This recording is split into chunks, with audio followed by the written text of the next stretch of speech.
Every warrior has grown in their own way, preparing for a final encounter, and with the Crimson Mask, Goku Black now feels like he's ready. After all this time, who will come out victorious? We'll cover all of that and more in this finale of What If Goku Black Arrived Early. Piccolo's meditating, and out of nowhere, a portal opens in front of him. Immediately he's alert thinking it's Goku Black or something, but somebody else comes through it. Somebody who's injured and someone who he doesn't recognize. It's Hearts. He looks up and sees Piccolo, smiling, realizing that he found a mortal that could actually help him. Piccolo assumes this might be a threat at first, but Hearts explains. With Piccolo learning that he was attacked by Goku Black, and apparently he's a mortal from another timeline, he doesn't express what his plan was yet and the reason why he was attacked. And he's not coming here out of a desperate attempt to team up with them. Well, at least not mainly. He's coming here first of all to warn them about Goku Black, which they already know about, but also he wants to partially use them to defeat Goku Black. It's a great way for him to get some mortal allies to help defeat a god. Of course, he doesn't just reveal right away that he wants to kill all the gods, but Goku Black's the first hurdle, and maybe this is a good way to get them to team up with him and believe in his ideals. Piccolo doesn't know any of this, but essentially, Hearts wants to do what Goku Black did, but inverse. A zero gods plan, if you will. Gohan and Buu arrive and Hearts tells them everything. Goku Black's apparently grown a lot stronger because, judging by this guy's power, he's strong himself. The old Goku Black wouldn't have been able to defeat him. He explains that he was previously aware of Goku Black. Not explaining why, but it's because he wanted to keep track of all the gods so he knows who to kill. But something was weird about him. He was wearing some mask and it's almost like he was being controlled. But Hearts couldn't tell for sure. And not too long after, another portal opens. This time it actually is a threat. Goku Black steps through. Just as Hearts described, wearing a mask. Piccolo feels a weird energy coming from him. It's something ominous and magical. Goku Black's finally glad to be back here. Besides just waiting to gain power, another reason he waited so long to do all this is because he was working on a solution for everything. The mortals distorted the timelines. There shouldn't be this many. Not only will he erase the mortals, he's gonna erase the timelines that they created. And he decides to give a nice display of his power. Throughout the multiverse, there's a weird shift. No one can really tell what's going on. But Beerus and Whis on their planet can tell that something's wrong. The thing is, Goku Black has destroyed every other timeline. Besides two. This one, and the one that Trunks is in. What he just did is merge the two of them. Gohan senses a familiar energy not too far away. It's Trunks. He doesn't know where he is or why he's here. Like, it's clearly Earth, but it's not his Earth. On Beerus' planet, the alternate Beerus and Whis arrive there too. And same for the alternate Kais. Both Shins could tell that something really bad's happening. Goku Black merged the two timelines together, destroying everything in Trunks' timeline besides the people. Shin's not sure why. Either he couldn't destroy them for some reason, or rather, he didn't want to for some reason. Goku Black explains to the group what he did. He personally wanted to kill all of them, not just by using this power. He specifically wanted Trunks here too so he could pay for his actions. He could have actually killed Trunks alone if he wanted to, and he informs Trunks that he actually destroyed everything in his timeline already, destroying all the other universes besides Universe 7. The only people left are the mortals from Universe 7 from that timeline that he brought here. He'll personally kill all of them, and then finally, he'll have one unified timeline. No anomalies, no time travel, no mortals working against gods, nothing like that.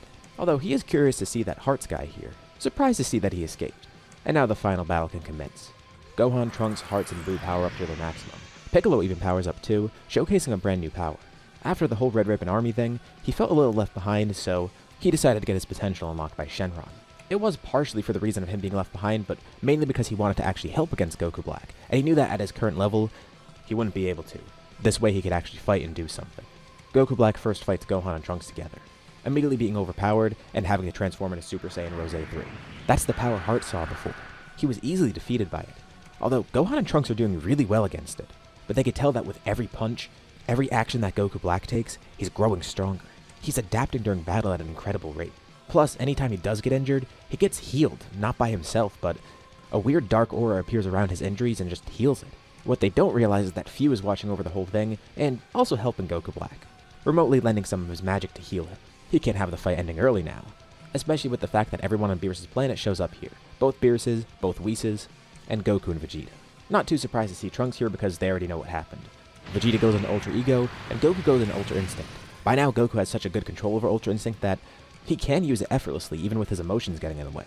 Of course, he's still not on Whis' level, all thanks to the massive head start he's gotten. He's years ahead in development. And having detected this, two more allies arrive as well. Both of the Gammas. They're not too sure what they're supposed to do here, but they're allies with Gohan and Piccolo now, and they decide to at least try and help against this threat. Goku Black's fending off everyone at once, and at first, it seems like he can be easily overwhelmed, but the constant healing is a problem, plus the growth alongside that. And he looks around disgusted to see everything here. All of these mortals are trying to use some sort of weird power to help them. Goku and Vegeta using godly forms. That divine ki he feels within Trunks. He's not sure what Gohan's using, but he knows that at least when he started training, he got it from Elder Kai. Piccolo having used the Dragon Balls to wish for something. And the worst of all, Majin Buu, a weapon created to destroy the gods that the mortals kept around for some reason. He knows nothing about Gamma 1 or 2, and he doesn't know where Hearts' power comes from, but he detests everyone here. He tells everyone they brought this upon themselves. The first to be defeated are the Gammas, with Hedo watching everything they're seeing, terrified by all this because he has no clue of what's happening. Goku Black is starting with who he sees as the weakest. He creates a key sword around his hand, launching a slash at Piccolo, cutting Piccolo cleanly in half, sending Gohan into a fit of rage that gives him a nice power-up too. He's about to regenerate himself, but then Buu comes over, healing Piccolo and then attaching a piece of himself to him, as well as throwing a piece of himself on everybody else. This way, they could all be healed throughout the battle, although considering the fact that Buu is split up this way, it's not really going to be too effective. He's acting as an amazing support here, but it's not going to be as rapid or as potent as Goku Black's healing. Piccolo thanks him. He could have regenerated from that anyways, but this way it's going to be a lot faster. But he feels a new power coursing through himself as well, transforming beyond his power awakened state, thanks to a little bit extra that Shenron gave him. As Gohan takes his rage out on Goku Black, he's then joined in by Piccolo, who's now orange. Goku Black admits he is a bit impressed to see all of this. The battle's just started, but everybody's already growing. Gohan and Piccolo have grown, and he wonders who's next. Fu, of course, is loving all of this too. A purple attack hits Goku Black's face, a destructive attack from Vegeta, destroying part of the mask. But before the destructive energy makes it any further, Goku Black's own energy counters it. His connection to Fu is weakening, but it doesn't matter, and he tells Vegeta those pesky Hakkais won't do anything. A sword then pierces right through him, with Trunks trying to slice him in half. But he heals from it quickly enough that it doesn't affect him. It's all a fruitless endeavor. The group's confused as to where his healing's coming from, but Vegeta noticed that destroying the mask did do something. It slowed down. Whatever that mask is doing, it's helping him. So everyone directs their attacks on that. Goku goes in next, acting as a bait for him. He actually is overpowered by Goku Black in terms of raw strength, but Goku Black can't seem to hit Goku. He's grown to such a level that Goku just completely outpaces him thanks to Ultra Instinct. He's the perfect bait for that reason. He's not going in to attack, rather to distract. Piccolo and Gohan then rocket in from above with a kick, launching Goku Black right down into Hearts, Vegeta, and Trunks, the latter two hitting him with a father-son Gallic gun, with Piccolo, Gohan, and Goku launching a beam from above, a Masenko from Piccolo, a Kamehameha from Goku, and Gohan not sure which attack to match. So he tries a Makanko Sappo, trying to hit the mask directly. Buu gives a burst of healing to everybody. With Goku Black caught between all of the attacks, Fu's also not able to heal him quickly enough, especially with the fact that Gohan actually destroys more of the mask. As both Beerus's watch on, they're ready to jump in at any moment, but they think the mortals have this under control. Hearts even generate some cubes around Goku Black to try and trap him, holding him in place so the mask can get completely destroyed. But right before they're about to completely destroy it, Goku Black's aura flares up. Even Fu's confused as to what's happening. He's evolving once more. With an explosion of power, Goku Black repels every attack. And he looks completely different. It doesn't even look like the Goku Black that they fought before. His mask is mostly destroyed, covered with his ki. Instead of lacking the eyebrows from Super Saiyan 3, he actually has them again. He's even grown a tail and his muscles increase significantly. This is the full power of Super Saiyan Rose 3, and he thanks everyone for helping him unlock this. And he reveals something to them. He knows they wanted to destroy the mask so they could stop his healing. Fu is just accelerating his healing. Goku Black could actually heal himself too. Are they surprised? He is still a Kai at heart. And of course, after all this time, he's mastered self-healing. If they broke the mask before, the healing definitely would have been too slow. But now with this power-up, it doesn't matter that he doesn't have Fu's help. But Vegeta tells Goku Black to stop being so cocky. No matter how much he grows in strength, at the end of the day, that still isn't his body. He's an imposter, and he won't be able to defeat them because of that. Plus, he's not the only one growing during battle. Vegeta's ki significantly flares up. It's time for round 2. Everyone's healed from Buu again, and they've all grown on their own. Vegeta's grown thanks to Ultra Ego. Gohan and Trunks are also constantly adapting. Piccolo's getting more accustomed to this new form he has. Buu's magic even seems to be getting better. The Gammas unfortunately can't just be healed by Buu, but they watch on, relaying everything to Hedo. And as for Goku, well, he's constantly adapting as always. Vegeta's right. Goku Black is gonna lose here. Goku can tell that Goku Black's not using his body properly. Goku Black tries to keep attacking him, but he can't hit Goku at all. What? Isn't he supposed to be the ultimate god, and he can't even counter Ultra Instinct? Goku Black's incredibly angered by this, because deep down he knows Goku's right. Gohan and Piccolo jump in to help, but then Hearts goes to Vegeta and Trunks. That destructive power Vegeta was using, he needs to use that again. But Vegeta said that didn't work before. Goku Black's own ki countered it. But Hearts has an idea. Vegeta should charge all of his power into one attack. That might be the only way to counter his healing. Because even if he does try to resist the Hakkai, instead of trying to injure or erase Goku Black, Vegeta should try to target every spot that's regenerating. And Vegeta likes that idea. It might actually work. Goku Black seems to overpower Vegeta's own Hakkais, but if he focuses specifically on the healing, maybe his destruction will be fast enough to counter Goku Black's regeneration. But he needs Trunks' help with this. He'll stop the regeneration, and he wants Trunks to go in for the final blow. The two start charging ki together, as the rest of the group fights off Goku Black. At the same time, Gohan also has his own idea.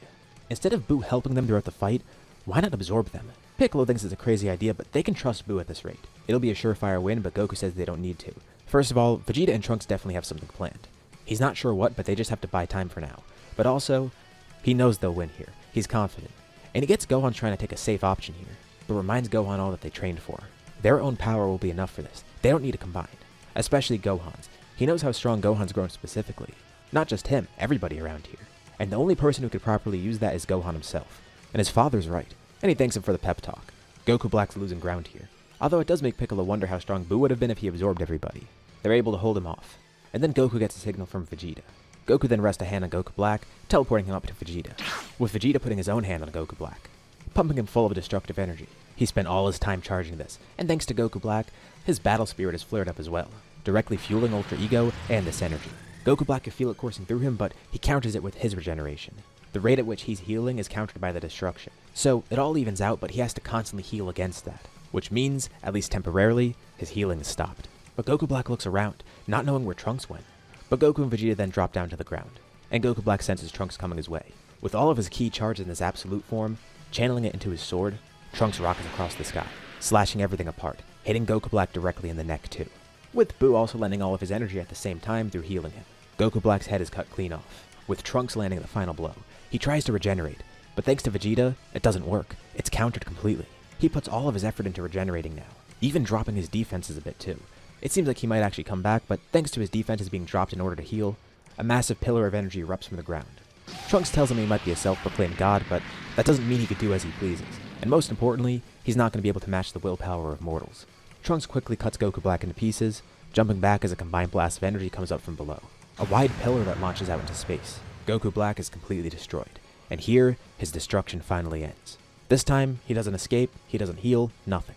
They all celebrate with hearts also kind of sticking out like a sore thumb because they still don't know who he really is. Although he's really glad to see mortals this strong. He still doesn't tell them yet, but eventually when he works on destroying the gods, he'll definitely try and get help from them again, not knowing that they definitely won't be joining. Vegeta commends Trunks too. He's grown a lot since Vegeta last saw him. That power was truly amazing. But Trunks says it wasn't all him. They needed everybody's help here. But what did they do now?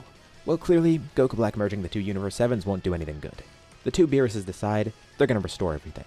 The Super Dragon Balls are gathered. All the destruction caused by Goku Black is restored. Trunks' timeline is brought back, including all the destroyed universes, with the gods from that timeline and Trunks all returning home. As for Hearts, Whis could tell that something's off about him still, but most importantly he shouldn't be in this timeline, so Whis takes him back to where he belongs. Beerus just hopes that guy's not going to turn out to be another Goku Black in the future. But the others aren't too concerned, he seemed to like them, and besides, if he does try and do something, they'll definitely be able to stop him. Beerus can't quite put his finger on it, but yeah, something's weird about that guy. But there's still one unanswered question. Who's behind the mask that Goku Black had? Few watches on, a little bit bummed that Goku Black died that quickly, but still, he got a bunch of great data from that. Seeing all the abilities of everyone here, including Goku Black himself, that was really good. He has a ton to work from, and he's definitely going to need it. He's constantly been traveling through different continuities. This one was really interesting to him. Before he fought a family of Saiyans, and this time he kind of did the same again, but a much different group. This was simply to gather data. Goku Black was a tool for him in the end. Him dying doesn't really mean much, especially because he knows who his true ally will be eventually. But that's all for another story. This is where we end off for now. And yes, just to make it clear, that's the same few from What If Bardock Raised Kakarot and the one in Cell Prime. This happens before he meets Cell Prime, so just a confirmation in case you're confused. If you enjoyed the series, well, thank you for watching all the way through, and be sure to drop a like and subscribe. It really does help out the channel and shows me you want to see more like this. Anyways, thank you all for watching, and I'll see you all in my next video.